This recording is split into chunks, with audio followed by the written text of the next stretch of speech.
Welcome to How Hard Can It Be, where we bring in experts in different fields to learn about what it really takes to do what they do. I am your host, Carlos Guerrero, and today we have Irene Gonzalez here with us. Irene has over 4 years of intensive experience in real estate, and she is a top performer agent with One Path. Irene has generated millions of dollars in transactions, and she has worked with hundreds of sellers and buyers throughout her career. Irene is here today to talk to us about how hard can it be to sell a house. Welcome, Irene. How are you? I'm good, Carlos. How are you doing? Thank you for having me. Of course. It's a pleasure having you here today. And thank you for being here today and kind of like taking the time to talk to us about your experiences and how hard can it be to sell a house. I love the topic. Yes. Absolutely love the topic. So tell us how you started your career. Okay, well, I started my career, I've always been in sales. Well, I actually started in hospitality, which kind of goes hand in hand with the sales, right? Because you want to build rapport and relationships with your clients. And as far as sales, I did swimwear for a very long time. And it was a lot of work. It was a lot of hard work. Not to say that it's different than real estate because it's also very hard. But I was working hard, but I didn't see the value in it. I didn't see a return in it. And I don't mean money. I mean the connection, building and helping people. So in real estate, a friend of mine tells me, Irene, why don't you do real estate? I think you have a great personality, but I always saw a negative thing in real estate. I didn't think that I would be a good fit for real estate. What negative did you see in real estate? I just thought that it was just money. Okay. That it was just money. Like people were out for the money.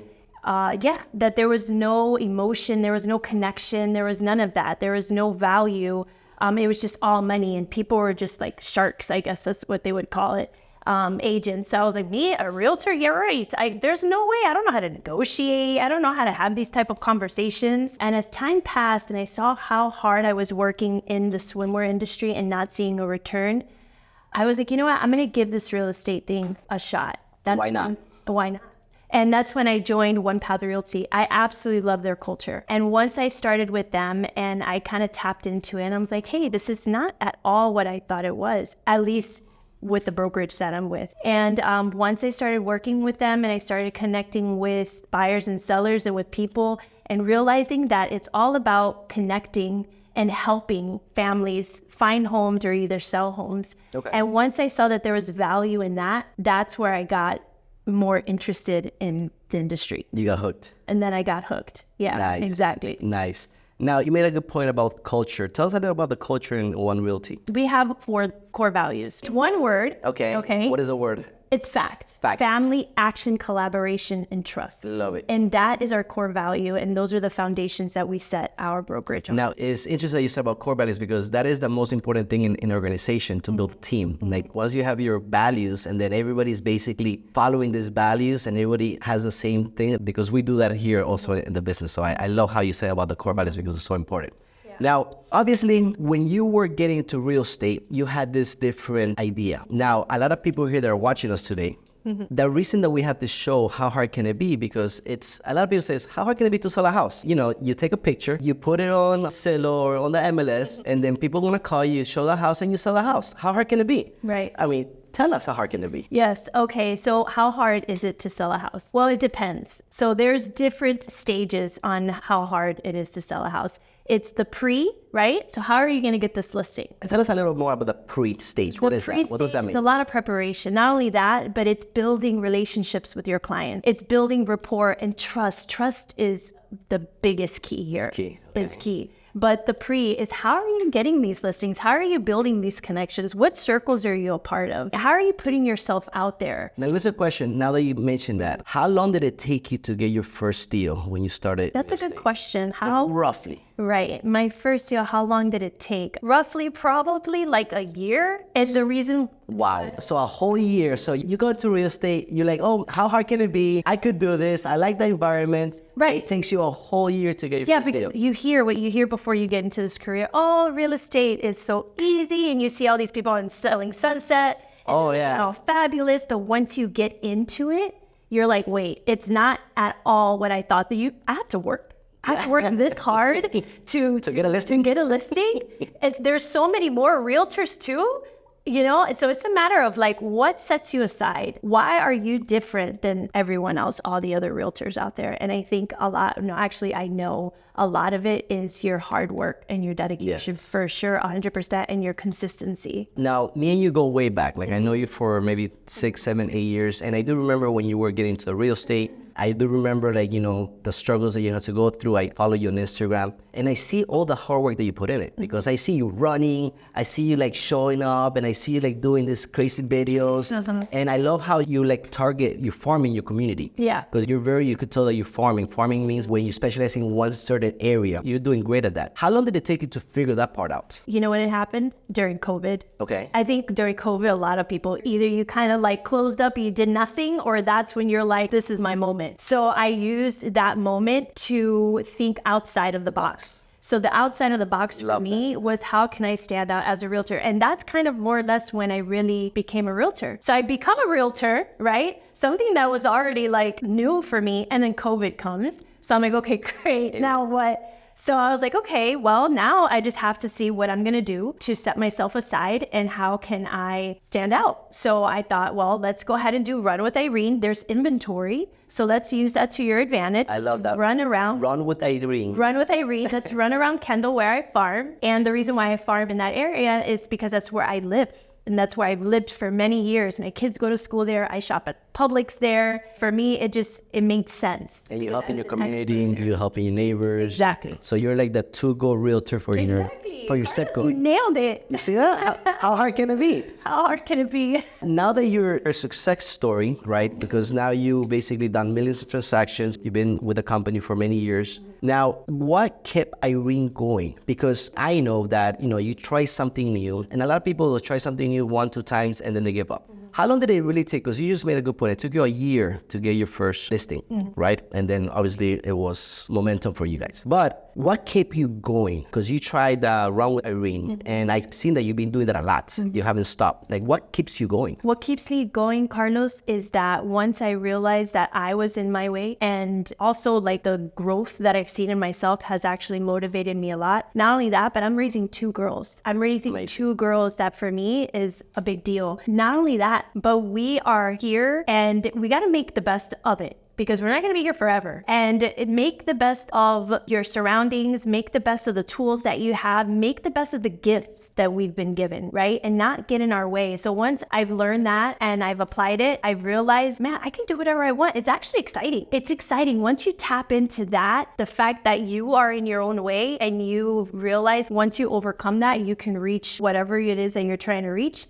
that's when it gets exciting. Yes, yes. So now tell us about your balance, because you said that you're raising 2 kids, you're part of your community, you do your real estate, you're wearing different hats. How does Irene manage that? The way that I manage the different hats is my scheduling, my block scheduling. Tell us more about block scheduling. What does that mean for people that So block scheduling is when you set time throughout the day, right? So you block those times throughout the day. So the way that it's going to work for me to be able to manage everything would be from 4 to 6 o'clock. It's about myself and doing the things that I need to do for my personal growth, kind of going to my business before I go to the gym. And then there's a block scheduling there. And then the block scheduling when I drop off my kids. And then when I go to work, there's block scheduling there and so on. So I block out the days for me to be able to manage. That's hard because, you know, a lot of times when you're in work mode and you're in gym mode and you're in kids mode, there's so many distractions coming your way. How do you block those distractions? The way that I block the distractions is important that within your block scheduling,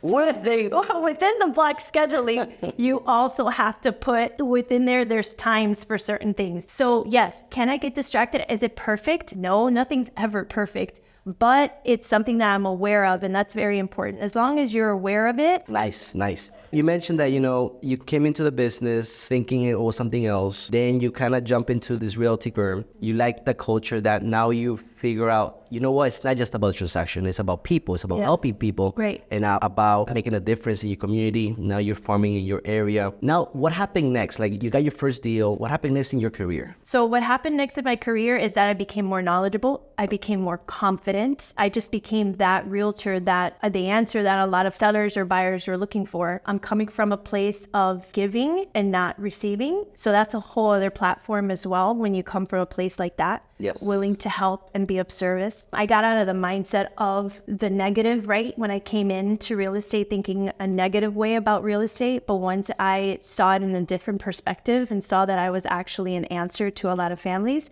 is when everything changed for me.